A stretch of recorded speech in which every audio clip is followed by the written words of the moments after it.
اعوذ باللہ من الشیطان الرجیم بسم اللہ الرحمن الرحیم۔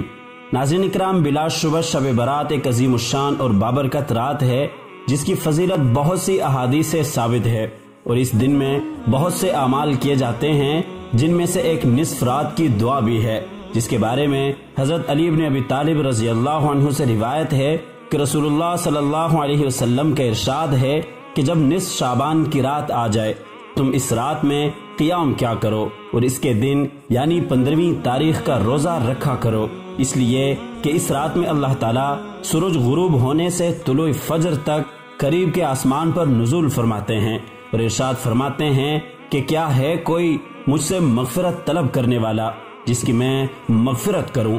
کیا ہے کوئی مجھ سے رزق کا طالب کہ میں اس کو رزق عطا کروں؟ کیا ہے کوئی کسی مصیبت یا بیماری میں مبتلا کہ میں اس کو عافیت عطا کروں؟ کیا ہے کوئی؟ اس طرح اللہ تعالیٰ بار بار یہ آواز دیتے رہتے ہیں یہاں تک کہ سورج طلوع ہو جاتا ہے، اور اس رات میں جو شخص دعا کرتا ہے اللہ تعالیٰ ضرور اس کی دعا کو قبول کرتے ہیں سوائے چند لوگوں کے۔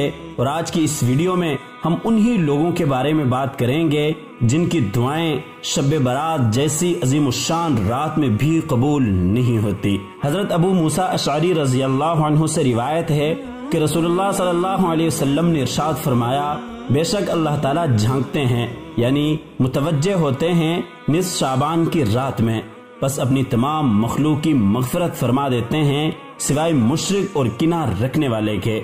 اور حضرت عائشہ صدیقہ رضی اللہ عنہا اور دیگر کئی احادیث شریفہ سے یہ بات معلوم ہوئی کہ عام مغفرت کی اس مبارک رات میں 14 قسم کے آدمیوں کی مغفرت نہیں ہوتی، لہٰذا ان لوگوں کو اپنے احوال کی اصلاح کرنی چاہیے۔ نمبر 1، مشرک، کسی بھی قسم کے شرک میں مبتلا ہو۔ نمبر 2، بغیر کسی شرعی وجہ کے کسی سے کینہ اور دشمنی رکھنے والا۔ نمبر 3، اہل حق کی جماعت سے الگ رہنے والا۔ نمبر 4، زانی مرد اور زانیہ عورت۔ نمبر 5، رشتہ داری توڑنے والا۔ نمبر 6، ٹخنوں سے نیچے اپنا کپڑا لٹکانے والا۔ نمبر 7، ماں باپ کی نافرمانی کرنے والا۔ نمبر 8، شراب نوشی کرنے والا۔ نمبر 9، اپنا یا کسی دوسرے کا قاتل ہونا۔ نمبر 10، جبرن ٹیکس وصول کرنے والا۔ نمبر 11، جادوگر۔ نمبر 12، ہاتھوں کے نشانات وغیرہ دیکھ کر غیب کی خبریں بتانے والا۔ نمبر 13، ستاروں کو دیکھ کر یا فال کے ذریعے خبر دینے والا۔ نمبر 14، طبلہ اور باجا بجانے والا۔ اللہ تعالیٰ سے دعا ہے کہ اللہ تعالیٰ ہم سب کو ان تمام گناہوں اور برائیوں سے بچائے اور نیک اعمال کرنے کی ہمیشہ توفیق عطا فرمائے، اور اس نیک پیغام کو اپنے تمام دوست احباب عزیز و اقارب کے ساتھ لازمی شیئر کیجیے گا۔ اللہ حافظ۔